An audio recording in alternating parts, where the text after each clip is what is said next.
Raptors Show on the Sportsnet Radio Network. Make sure you find the Raptors Show wherever you listen to podcasts and subscribe. And please rate and review the show. Reminder, we're streaming live on Sportsnet's YouTube channel and airing live on Sportsnet 360, Monday to Friday from 2 to 3 p.m. I'm your host, William Liu. I'm joined by producer and co-host Alex Wong, who is rocking a jacket, leather jacket, brown leather jacket for people listening on the podcast. If you want to know what I'm referring to, just imagine if Jackie Chan had to cosplay as Chris Tucker from Rush Hour 1. That's exactly what he looks like right now. What's going on, man?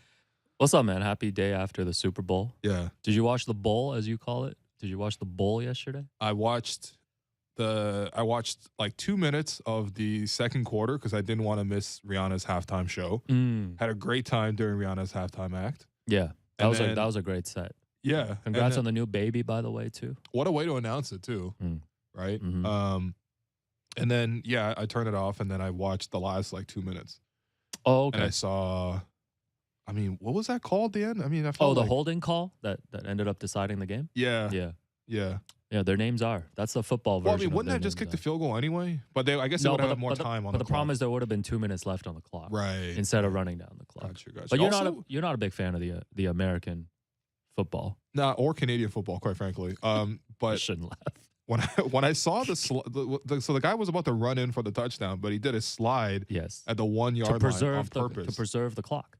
That's pretty genius. Because the defense was actually allowing him to score on the play to get the ball back. And he had the mind of just to slide at the 1 yard line. So if that didn't work out though, that would have been quite hilarious. Yeah. But all right, so you watch the important parts of the most important game. part for me was number one, Rihanna's performance was excellent. I didn't realize how much of a Rihanna fan I was. I mean, obviously, I already liked Rihanna, but when I watched it too, I was like, man, like this is a crazy good catalog over here. Pure bangers. I mean, I think it's been like 20 plus years. And she didn't even do that many hits from Anti, which was, I thought, like her best work. All she did was hooks.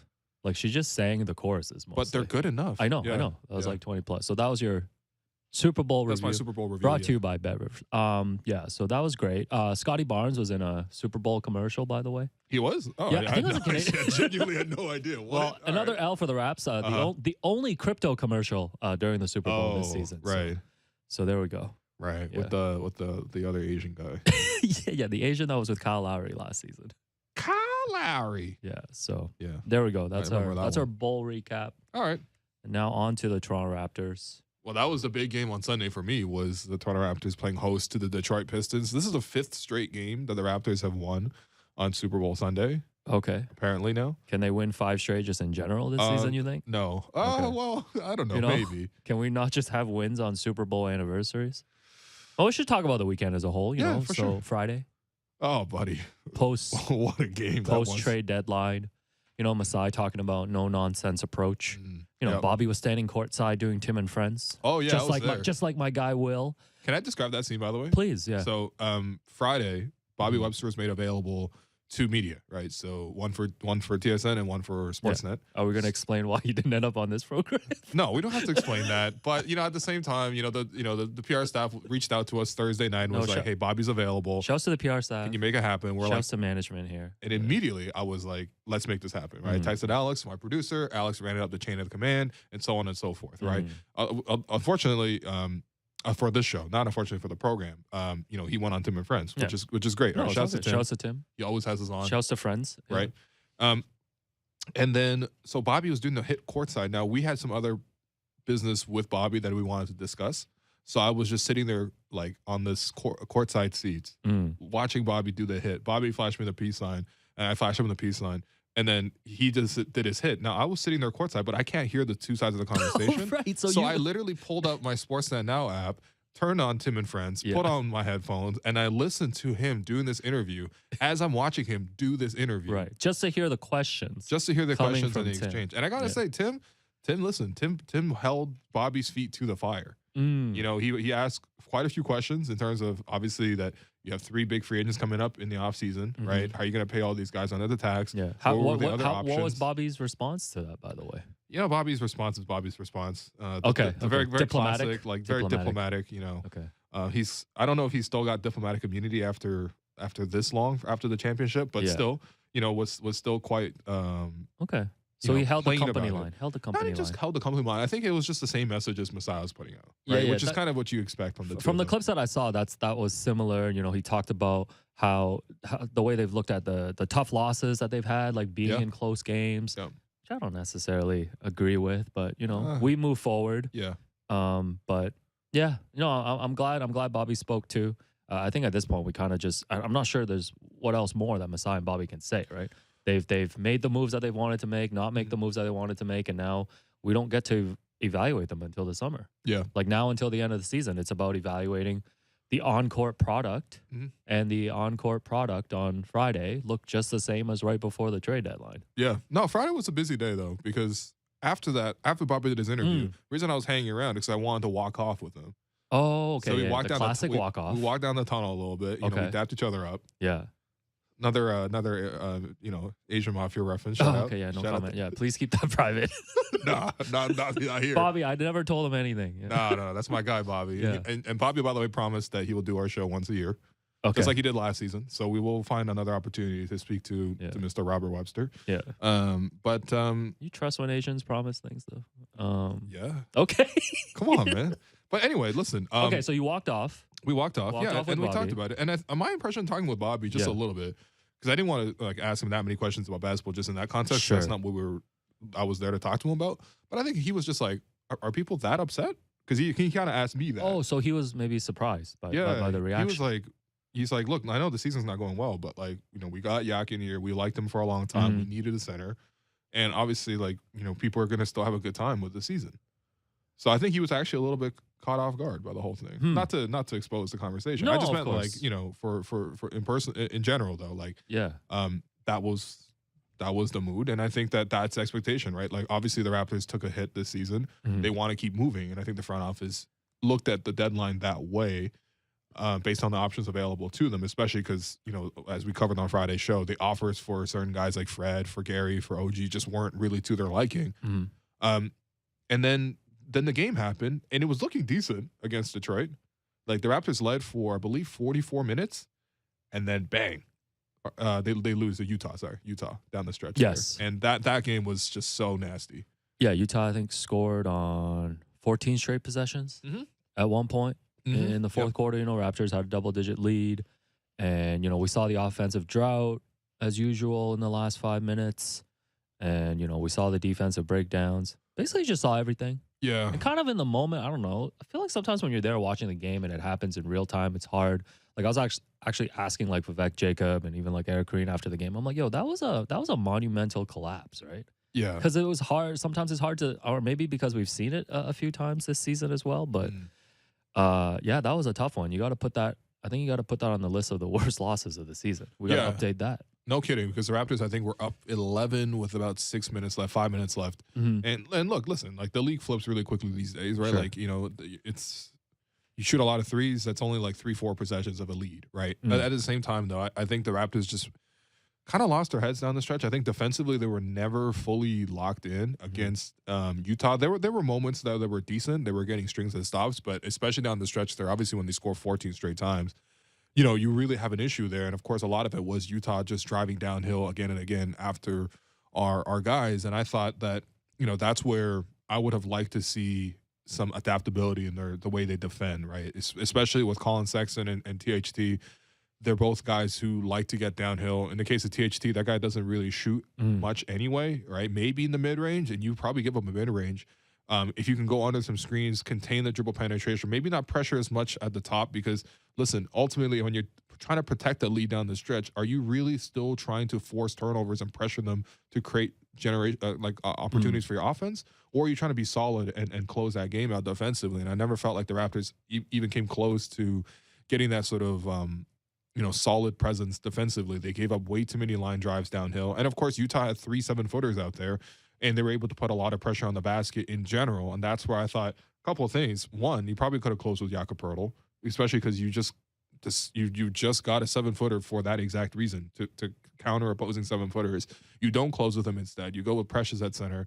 You have a lot of guys in foul trouble, which is just sort of the way the game was managed. So there was, I think, 3 guys with 5 fouls that they couldn't really challenge shots for fear of fouling out. And then ultimately, you end up not being able to close the gap down the stretch. Fred had a horrible air ball coming off a set play. It was a really, really good play. Fred, Pascal, pick and pop. Fred setting the screen, flaring out to the wing. Nobody went with him. Two guys went to Pascal. Pascal made the right pass out, and Fred was wide open, shot it, and it was an air ball. And that essentially ended the hopes of the game. But I think for me, defensively, they just needed to be much, much more solid. And I was hoping to see that against Detroit. And they did play better defensively on the whole against Detroit. But again, same issues down the stretch. Guys kept getting downhill. So I think the Raptors, again, they just need to really, really hone this in. They have the defensive personnel to be way better than this. They've got even better with Jakob Poeltl. They just need to, produce on defense, because more than anything else, that's the biggest issue with the season. Yeah, and you mentioned Jakob not playing at the end of the game against Utah. So I guess he had 5 fouls.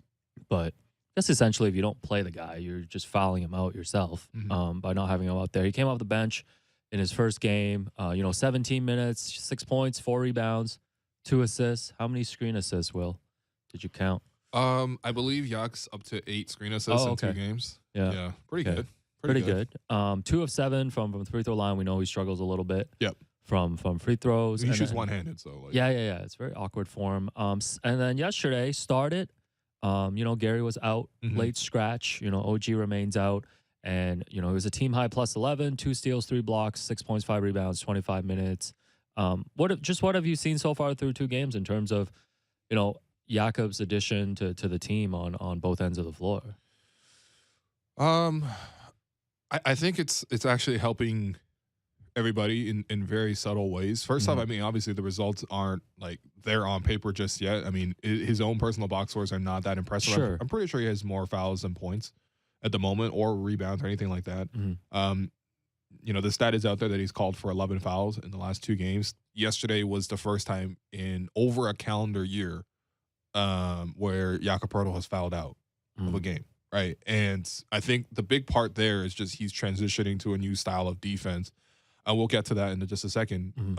But I think for my own personal assessment watching him, it seems like he's really like making plays for others, right? The setting the screens. I know we're going to be joking about screen assists a lot on this show now because we have someone who sets good screens again. Yeah, no more screen assist jokes. We appreciate them now. Right, we flipped our tone. It's fine. Rudy Gobert is my favorite player. I love his screen assists. Man, I can't wait to see that screen assist in the All-Star game. Painful it was for you to give Taylor Horn-Tucker the Gerald Henderson. Man, Taylor Horn-Tucker is right up there with Julius Randle for the bad eye test. Apparently, good player. Eye test of the year for me. But no, seriously, with Jakob, he's making plays for others. He's getting guys open, and then defensively, I think that gives them another option in terms of how they want to play. Right? He's not just he can't just be a drop big because the Raptors really don't play like that often. However, there is that option to do that a little bit more often. He's made a lot of stops at the basket already. Some of that obviously has ended in fouls, which I don't think is great. And we'll go through the fouls as well. But to me, it's just like for a guy who's stepping in here and he's had exactly 1 practice in between those 2 games to sort of acclimate himself, I thought he looked okay. I think there's still more to get out of him. But I think it was really interesting because Jakob Poeltl has been like the most requested man in media in Toronto. Since arriving. He spoke pregame at shoot-around before Friday's game against Utah. He spoke after Friday's game against Utah. He spoke after yesterday's game against Detroit, and he spoke again today at practice. In fact, Jakob was even, when he walked to the scrum today at practice, he was like, yo, you guys aren't going to request me again until after All-Star break, okay? This is the last one I'm doing, right? He's just like, how many times are you going to ask me about screening and defense? But he did get some pretty good quotes, including this one where Jakob Poeltl explained his new role in Toronto on both offense and defense. A couple things on defense. Obviously, like I spoke about this before, like kind of going from a sit back, passive type defense, like being very careful, not giving up fouls, to a very aggressive style defense, trying to force turnovers, maybe making a couple less solid plays, but trying to be aggressive and like forcing the opponents to make mistakes. And then on offense, like I feel like I'm just in a little bit of a different role. In San Antonio, I had the ball in my hands a lot. I was trying to create for other guys. Like so far here, I'm just in a lot of pick and roll situations. Like obviously we have really talented one-on-one scorers in P, Fred, all those guys. So I'm just trying to play more of a supportive role on offense, I guess. So 2 things, it's defense in San Antonio was much more conservative, avoid fouls. in Toronto, they're encouraging to even make plays that aren't necessarily solid, but in pursuit of creating turnovers and getting the offense out of their rhythm. Mhm. Right? Very, very different styles. And then that's defensively. Offensively, he is gone from someone who catches the ball in the post and makes a couple of passes and reads from there to, as he mentioned, mostly just setting pick and rolls at the current moment. Now, of course, we have to add the caveat that it's only been one practice. So there's not that much you could really get into him at this current moment. In fact, he also spoke about how he's been given an iPad full of the Raptors plays, and over the course of the All-Star break, he's going to be studying that iPad, right? Ideally on a beach somewhere. But yeah, what do you make of that? What do you make of the fact that the Raptors have brought in Jakob Poeltl to play a very different role than he was? Yeah, asked to in San I think just watching him these past few games, and I know we keep going back to the screens that he's able to set, and like just even these basic pick and rolls that he runs, like with Pascal, with Fred or Gary in the action. Like it does feel like there's just an added element to what he can bring on the offensive end, right? And again, it's a lot of stuff. Like we were reading his box score, like you don't really see that, right? I think defensively there is an adjustment, and it does bring me back. It's interesting him talking about the different styles, in San Antonio and here, and it does bring me back. Like I know you were talking about it on Friday too, just about how this defensive scheme of the Raptors just haven't been as flexible as maybe they should be, depending on like game scenarios. Like if you want to maximize what you want out of Jakob, like don't you want to put him in these different situations where, maybe he does play this like high risk, high reward type defense, but also have him play some of that drop coverage, in certain situations like the fourth quarter against Utah. I just feel like if you're bringing in someone to fill in a position at center like this, don't you want to just maximize and see all the ways that you can utilize them? Yeah. Well, I mean, that brings into the idea of like, what are you bringing a player in for? Are you are you bringing them in to change the way you want to play, or are you bringing them in to enhance the way you want to play? And I think that Jakob can do both here in Toronto, but I actually would prefer if he changed the way the Raptors played a little bit more, right? Like it doesn't make as much sense to me to still pressure as much on defense when you have someone at the back like Jakob who can make a lot of plays. Like we saw him make a number of steals and blocks at the basket yesterday, right, in the paint, and he's clearly very smart on that front. And then offensively, yes, he's good at screen and roll in the sense that he can really get the ball handler free going downhill, and obviously he's a target down low as well, so they can find him more often. And I think the two games here, they've mostly found him on pick and roll scenarios, and I think they've actually been able to defeat him occasionally there. But are there more opportunities to sort of give him the ball in the middle of the floor, let him run dribble handoffs, let him, not necessarily attack through the post because he's not that aggressive of a player, but be able to let other guys attack off ball and introduce more movement and flow into the offense. Because again, I think is not part of the reason why you bring him in. Right. Right. And so we'll see. Like this again, we're saying this right now with them having had one practice in between these two games. So we'll see. Obviously, this will happen more post-trade deadline or post-All-Star break. But I'd like to see the Raptors continue to use Jakob Poeltl closer to the way San Antonio used him. Yeah, and I saw you did some Jakob Poeltl foul film review. Oh, anything you want to add to? A busy morning for yours truly. Going down to practice, scooting over to the scooter shop. Oh, okay. Yeah, everything's good with the scooter. Yeah, everything's good. You just got a minor tweak, so I got to go back there later. Right. We should compare at the end of the season if you spent more money on your scooter versus me on my 01 Civic. It might be close. I mean, how much was the repair today? This one was covered under warranty, so it's all Oh, good. you got warranty. I don't think they even got parts for me if anything breaks down at this point. You're gonna have to find that thing yourself, man. This guy's gotta go to a scrapyard and look for a condenser. Yeah. But you did some film study. Yeah, and then I got to the office and I was like, all right, what do I do? And I was like, I'm gonna pull up NBA stats and look up his 11 fouls. So first off, Jakob Poeltl's actually been called for 12 fouls in the two games here. One of them was overturned. Yes. And to be honest, it's just like, because I think the reason I wanted to watch the fouls is because I wanted to see how much of it was adjusting to the new scheme. Sure. And how much of it was bad calls or how much of it was just bad defense, or just unfortunate defense. And I think for me, it's just like, he's just not getting a good whistle the last two games. I think first off, in the Utah game, in the 1 minute after checking in, he got called for 2 fouls. One of them was legitimately a moving screen. right? He didn't set the screen high enough for Fred, or Fred didn't go tight enough around the screen. That left a little gap for Colin Sexton to sort of like squeeze himself into. And then, of course, that's always an opportunity where you can get a moving screen foul call, right? So whatever. But then the second foul call was just so quick, and Nick Nurse immediately challenged, and it actually got overturned, right? So I think he was getting a bad whistle right out of the gate in that one. Against Detroit, same deal. 11-20 in the first quarter. So literally the second possession of the game, Jakob Poeltl was vertical on a contest. And they were covering in drop coverage, by the way, in that situation. It was right at the basket. The ball slipped to, I think, Duran. And, he went up vertical, and, the rookie got the call against him. Some stuff like that. I'm just like, look, you got – not saying you got to give Jakob Poeltl a special whistle or anything like that, but, like, that's his reputation in the league as a defensive player. He's going to create some contact in the paint, but, as long as he's vertical down low, like, there's no issues with that. I just watched through it. I mean, there's been a few of those where there's just absolutely nothing. Like, for example, in the second foul for the game against Detroit, this is 4 minutes left in the second quarter. Isaiah Stewart catches it on the roll. Jakob's actually back up on the play. He's not like trying to meet him, in at the free throw line area. Stewart, first off, he travels before he catches the ball, or as he catches the ball. Second of all, he slips, he loses his footing, and they just call that a foul on Jakob. If anything, there's straight up nothing on that play. All right, that's just a bad play.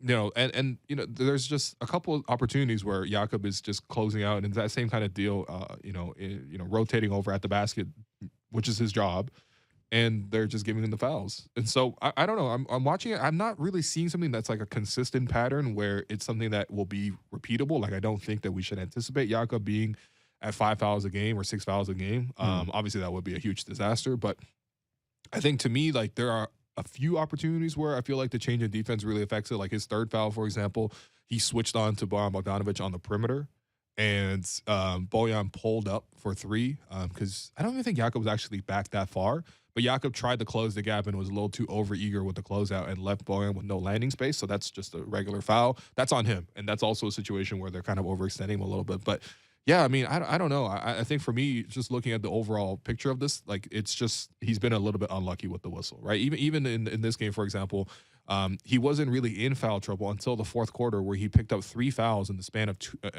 2 minutes. Where it was a play where he cut off Ivy, and Ivy went up with the up fake, went into Jakob's chest. Like that's not a foul. That's really not a foul, right? Jakob jumps into him, that's a foul. But Jakob's standing there, and the guy jumps into his chest. That's not a foul. On the ensuing play where Ivy shoots the free throws, Stewart gets called for, or he gets called for a loose ball foul, boxing Isaiah Stewart. I mean, if the fourth foul wasn't called erroneously, that fifth foul doesn't even exist because he's not supposed to be shooting free throws in that situation.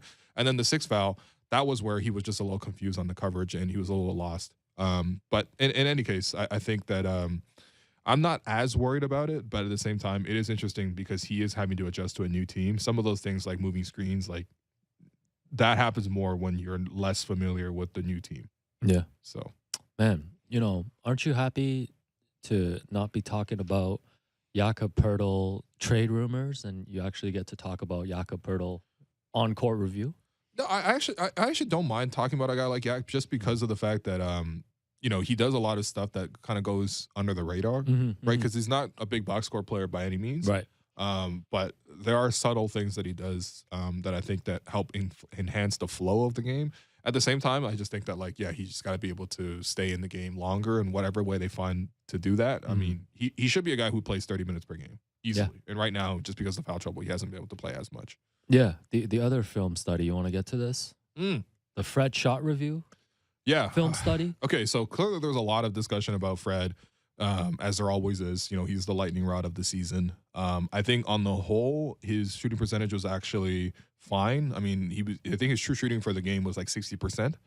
And he had 35 points, and he made, I think, 5 threes last night. So he was 6 of 13 from 3, 12 of 26 from the field yesterday. Yeah, and I made this point in the React pod, in the sense that I was watching the game and I was just like, there's just a lot of shots here that he didn't necessarily need to take.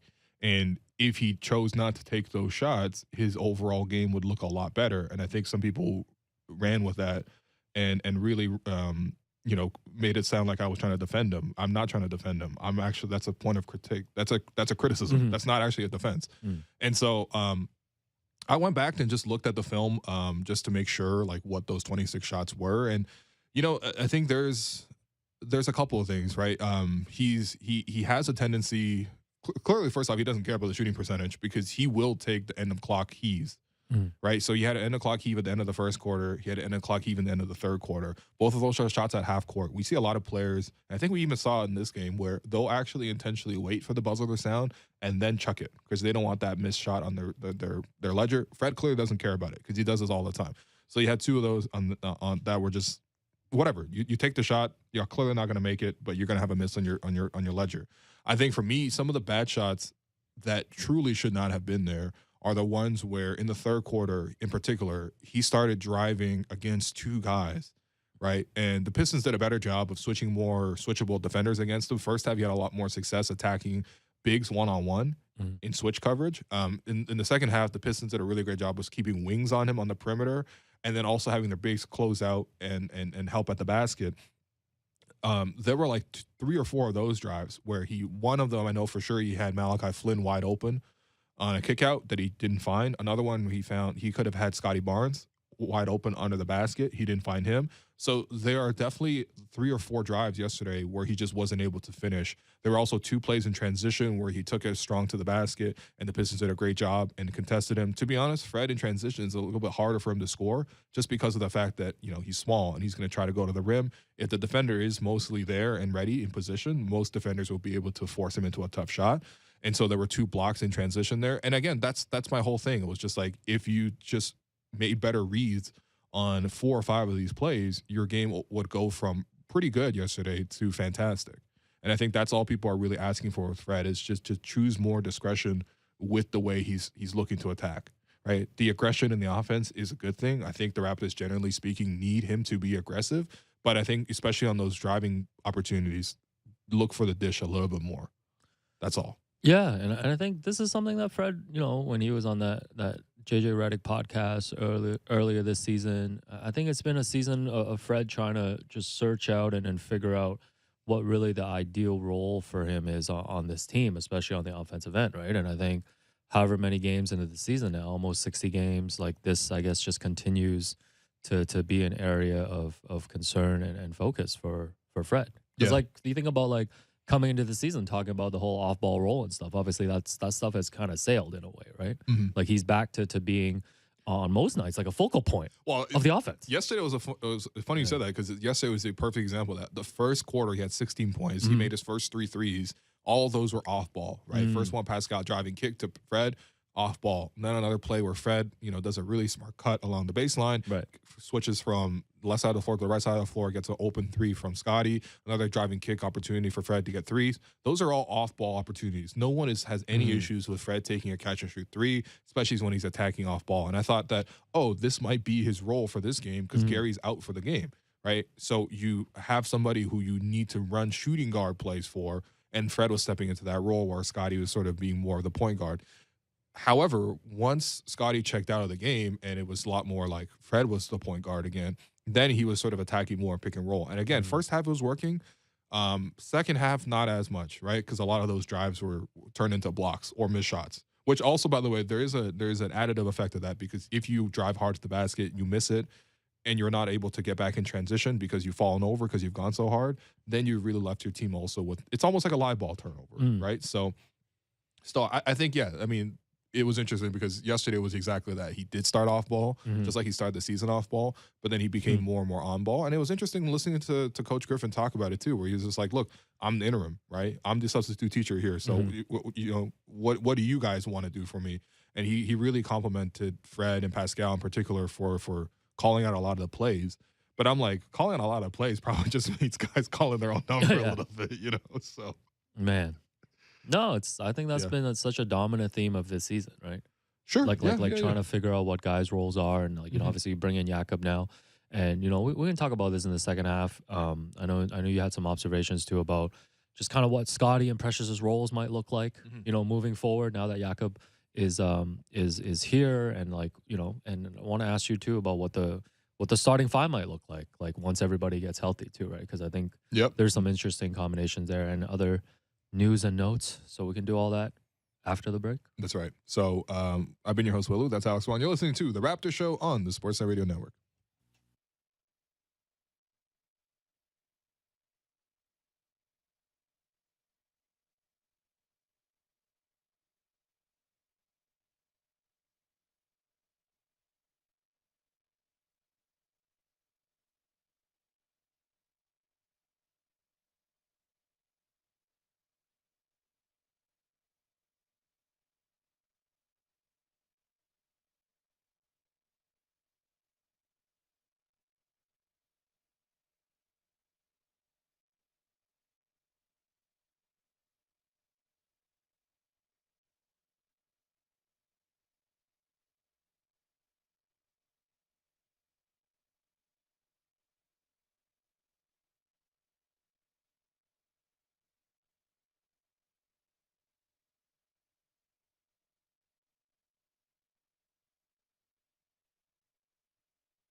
Welcome back to the Raptors Show on the Sportsnet Radio Network. I'm your host, William Liu. I continue to join producer and co-host Alex Wong as we continue to look at the Raptors' slightly revamped roster post-trade deadline, bringing in Jakob Poeltl and sort of the effects that that's had on some of the other players in the rotation.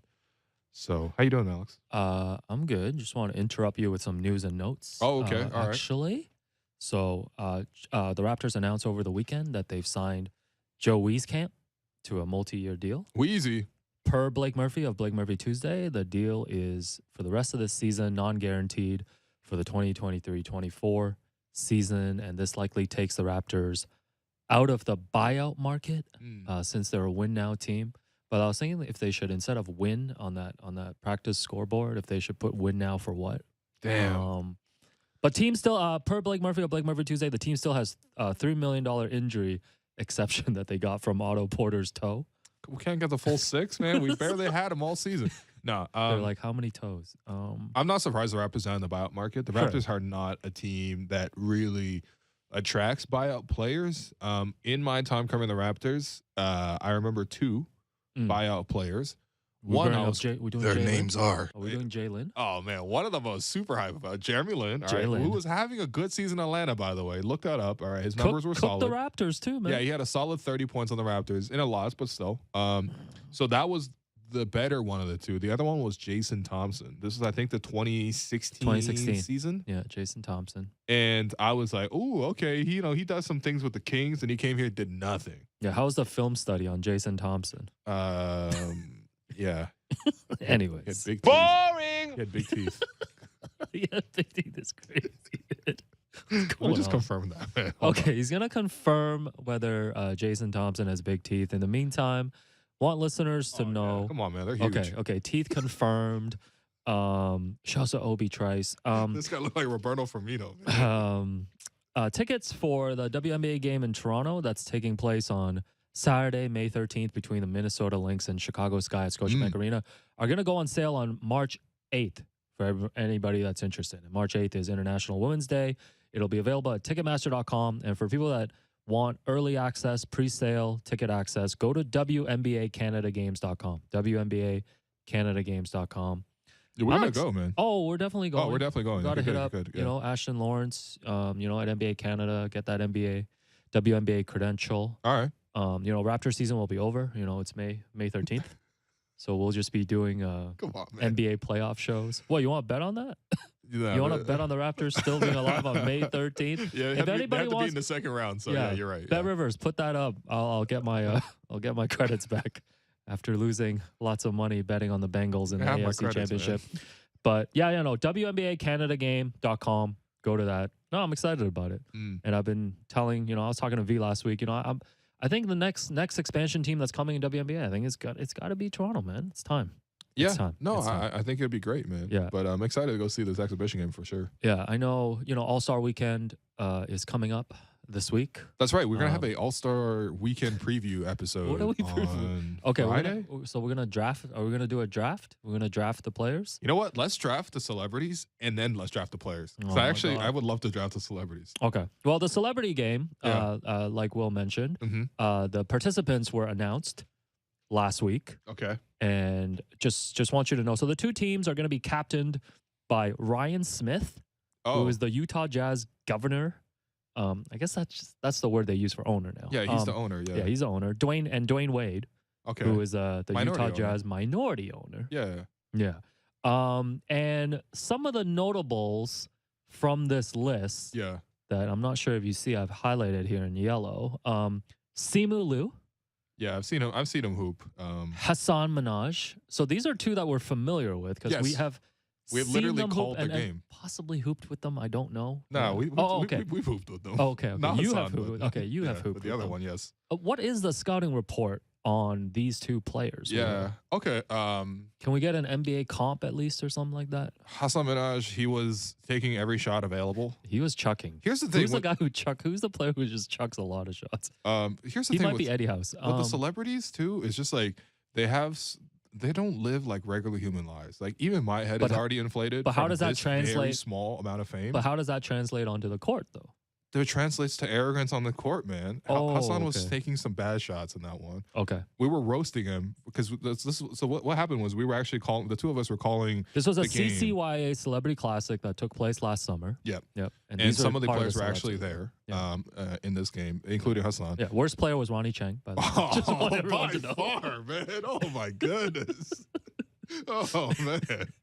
Oh, man. Yeah, he was horrible. But yeah, we were roasting Hassan, and then eventually he like mid-game would come over and talk to us on the mic. Yeah, he was very gracious. He would roast us back. Yeah. It was great. But no, he's not a good hooper.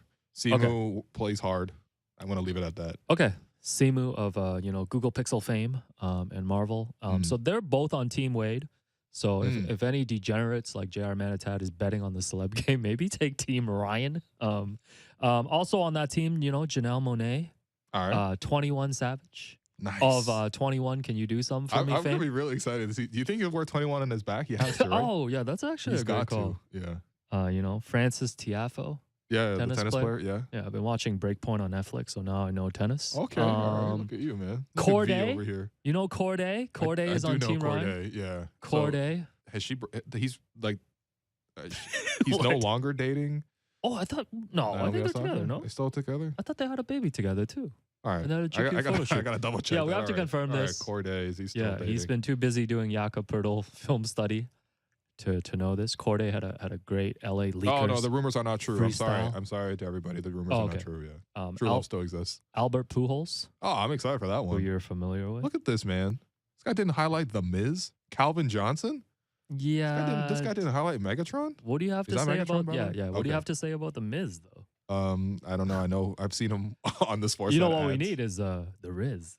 Shams. Yo, that's what we actually should have. Shams and Woj in the game. Oh my goodness. Damn. Yo, honestly, NBA's not too late. I know Shams and Woj will be there at the All-Star weekend. Let's put them in the game. Yeah. Let's have a one-on-one competition between Shams and Woj. What, for what? Scoops? How many scoops they can make? The winner should get the leak from Utah that Russell Westbrook hasn't bought out. And Guillermo from Jimmy Kimmel. You know Guillermo. Guillermo was around during the 2019 finals here, doing some coverage. Oh, yeah. Did you ever run into him? Did I run into Guillermo? Yeah, because he was doing media day, all the media stuff that we were doing. Saw him a few times, yeah. Okay. Is he funny? Yeah, he's pretty funny. All right. These are the people that I wanted to highlight. So, all right. Anyways. Who's the biggest star here? Because I think it has to be Simu Liu, no? Simu's the biggest star here. What about 20? Yeah. Right? Yeah, I actually think we had like Kevin Hart was the MVP of this game. Yeah, he was an MVP. Justin Bieber was in this game. Yeah. Justin Timberlake was in this game. I think Common was in it too. Anyways. Yeah, he was in the game. Yeah. I don't think I've watched a celeb game in years because I love the celeb game. No, but it happens at the same time as the rookie sophomore. Like no, it happens before, man. Really? Come on, yeah, 7 p.m. All right, Rising Stars is at 9. Oh, you know what? Oh, it's been a problem when you actually are there covering it because you can't be at the two. Oh, got you. There's been a conflict those times. Yeah, I have not covered it. Yeah. All-Star Weekend is overrated. Yeah, just stick to the KF court. Man. And since we're a food podcast, we couldn't get to this last week at the trade deadline. You know, the NBA announced Toronto's going to have the first NBA courtside restaurant that's going to be opening this spring at 15 Queens Quay East. Cool. It's going to have a premium sports-inspired dining experience. What does that mean? And celebrate the NBA through custom art and decor, modern food and beverage program, exclusive retail space, outdoor and private dining.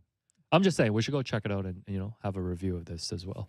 Are you begging on air again? This sounds like begging on air. Since if I am begging, the NBA also released these NBA All-Star Weekend Crocs this week that has like every NBA logo on them. Crocs or NBA Canada, if you're listening, we love a pair. But actually, Alex does wear Crocs fairly often, and obviously he loves the NBA, as you can tell on this show. I love the NBA. But anyways, it'll be opening in the spring when the Raptors have been eliminated. No, so again, we're gonna need content. We got Jakob Poeltl now. So we're gonna need content. And lastly, shout outs to Ed Wong and Wong's Ice Cream. Reached out to us last week. And was kind enough to drop off some ice cream for us, which you still need to pick up. Had a chance to check out their East Chinatown location before they closed in late 2021. Right. They had multiple store closures during COVID, but glad to see they're back now. They're a pop-up at Basil Box locations across the city, and Ed's been super supportive of the show. Awesome, man. So that's so cool, man. Had a tub of Vietnamese coffee, ice cream over the weekend. A whole tub? Yeah, and almost finished my Korean banana milk. You know what? You know Let's what, just man? keep my private life off air. That's just no. It's just really good ice cream, man. No, honestly, shout out to shout out to Wong's ice cream. I Super really wanted to appreciate go before again the pandemic shut everything down. To be honest, like I just haven't made the trek to East Chinatown a lot. Yeah, and I still want to do that more. So. I mean, it's much closer to you than me. I live far in the West End. So. Oh yeah, that's right. Yeah, but yeah, I go there decently. Go check out Basil Box locations. All right, Wong's ice cream, super appreciated. Excited. And now a hard pivot back to the Toronto Raptors. So you talked about Jakob Poeltl, being here and the effects of it. And I guess, him playing the center position is going to push some of these other players into maybe roles that they haven't been playing recently. And I know you highlighted Scotty and Precious as kind of two players, right? Yeah. That are going to have to be playing different roles. Precious was playing like small ball center role for a lot, recently as he's been, coming back from his injury and then really bouncing back from a disappointing start to the season. And now he's being asked to play kind of a different role, more on the wing and things like that. And again, I know it's early, 2 games so far with Jakob, but what have you seen from Precious kind of in this new role and what can we expect? Yeah, so it's been interesting. Precious obviously started the season poorly, and then when he came back to the lineup, recovering from the ankle injury that kept him off for 2 months, I thought he's been on a very steady progression. And I think that, a lot of that progression has come with him playing center, right? Because the issue with the Raptors not having a center is they've had to sort of like negotiate. So start the season, they played with no center in the starting group. Pascal and Scotty kind of took on center at times. We've seen OG guard the center at times, depending on the matchup.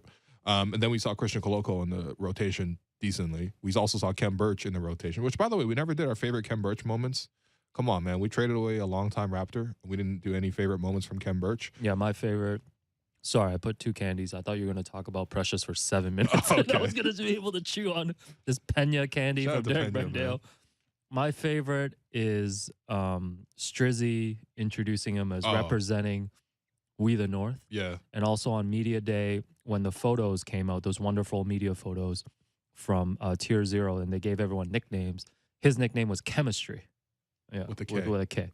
Interesting. Which, I guess it's not a good thing that we traded away more chemistry because that's really what we need right now. Yeah, fair enough. Yeah. Damn. What about you? My favorite Kem Birch. I handled the memories. off-court stuff. I wanted you to take care of the on-court. There was a time when he was playing in Tampa where I think we had been so used to watching Aaron Baines and Alex Len, and also 50 Cent's favorite player, and Chris Boucher moonlighting at center. Will's favorite player. That when we saw Kem Birch, and this is before the knee injuries, it was like, whoa, he could actually do a couple of things here and there. I think that was the last time we talked about screen assists. We talked about a guy who could finish with the little push shots over that. He's taking some corner threes. It was looking like, okay, this is a decent addition. Unfortunately, I just think the injuries really cost him, and he talked so much about how that affected him. He played through it last year. Even catching up with him in training camp, everybody was pretty excited on media day except for Kem. I was like, I mean, he just seemed still pretty down. He was like, I'm still recovering from this thing. Yeah. And, we worked really hard. Also, I said, happy birthday, you're turning 30. And he said, why did you have to remind me?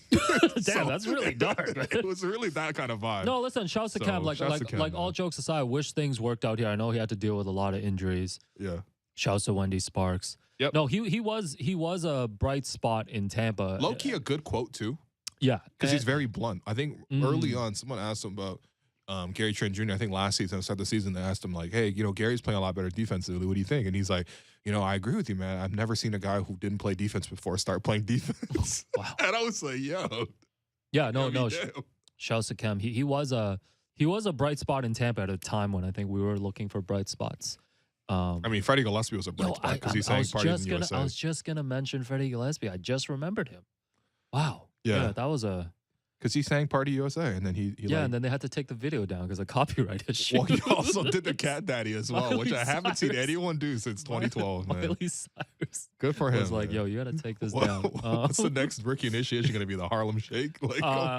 Anyways, you were talking about Precious. Yeah, Precious is in a new role. Anyway, so he's playing small ball center a lot, and now with Jakob Poeltl in, he shouldn't have to play as much small ball center. In fact, he actually hasn't played much of it. Instead, they've gone to Thad Young, a backup center. I think that they could probably switch up the rotation a little bit to have Precious covering those we minutes. are agreeing to ban Thad Young playing center. Right? I just don't think it's fair to him, man. Like, you know, like it's like asking your grandpa to play center, man. It's not going to go well. That backline defense is not going to be there.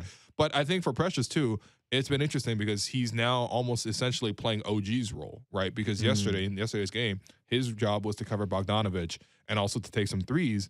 And I asked Coach Griffin about, Precious's performance on that front. And it was interesting to hear Coach Griff talk about, Precious Achiuwa embracing that challenge.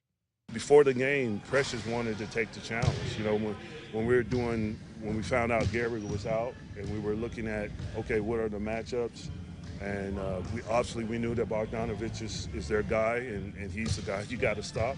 And Precious wanted to take that challenge. And even throughout the game, when there was times when Bogdanovich was making some tough shots, Precious wanted to stay on him, and I thought he did a great job. And then he made some timely shots in the fourth quarter. Yeah, so Precious embracing that challenge. I think that's the first key, right? Obviously, he has good defensive skills, but he really does seem like he has a willingness to play whatever role the Raptors ask of him, and he plays super hard. So I've been impressed with Precious as soon as he's come back from an injury, and this is no kind of difference from that. I thought, obviously, he could have guarded Bogdanovich better, but that's clearly a tough matchup for him to sort of handle. Very different from guarding the post versus guarding the wing. But still, I like hearing from Griff saying that Precious put his hand up and took on that challenge. Yeah, and I think, it's interesting. I know these last however many games, 24 games, trying to make a push for this play-in spot. Sorry, I'm trying to sound as excited as possible, but I think also, like, it's a good chance to see guys now you've added Jakob, and now you see Precious in this role, possibly get a little preview on what life without OG might be like next season. Yeah, if they choose to. I don't know, right? Because I'm not saying that this is the purpose of doing it, but like you do want to use these final 24 games as an evaluation to see where certain guys fit, what still needs. Obviously, Precious is not at that OG level. I think in terms of like guarding wing players, but like you want to see where they're at in their progression, and maybe that informs some of the decision making this summer. Yeah, well, I mean, you got to see if he can do it first, right? So this is a bit of an opportunity here for him to do it. OG's already been ruled out for tomorrow's game. So he'll be out through the All-Star break then. Yeah, he'll be out. Hopefully he's able to come back after that. That'll be almost a month. Yeah, well, that's just the pattern here. But I think the other thing, too, is just like, you're going to have to make a decision soon. As soon as probably next game when Gary returns to the lineup, who's going to be in your starting five? Right, because Precious has been very comfortable in the starting five, but there's also been injuries, so he's been filling in. Does he go back to the bench? I think he probably does, but that still leaves you with 6 guys. And we've heard who would Precious, you start? I think Nick has talked about too that Precious has openly talked about like being more comfortable coming off the bench. Really? Like Nick has actually mentioned that, but I don't think that's something that precludes him from being in the starting lineup. Well, if you move him to the bench, now all of a sudden you actually have a natural backup center. So he can go back to playing the position that I think he's better at right now, especially because substitution pattern-wise, it's much easier to have him be Jakob's backup when he comes off the bench. Right. But at the same time, like, who are you starting? Even if you put Precious on the bench, which I agree, you have Jakob at center. And I feel like Jakob should start because don't you feel like Scotty, Jakob's best optimized with the starters? Like playing the minutes, right? Why would you trade a first rounder if you're not going to start him? And you have to. These are good questions for the front office. Okay, no, Fred, Pascal, Scotty, and OG, I feel like are locks to start. Is that too strong to say that they're locks? I mean, I guess Gary's the only other guy who's seen extended time on the bench, but he's also really turning around. And then he's also heading to free agency. Well, you got to really promise him his money at that point then. So no, this is a bigger conversation that we can have.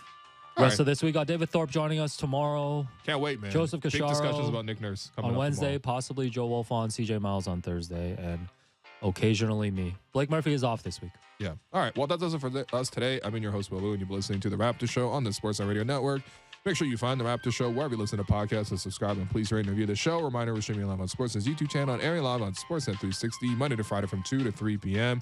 Thanks once again to producer and co-host Alex Wong, our board producer Derek Brandell, and Jennifer Rolnick for helping us with the YouTube stream, and we'll be back to talk to you tomorrow. Peace.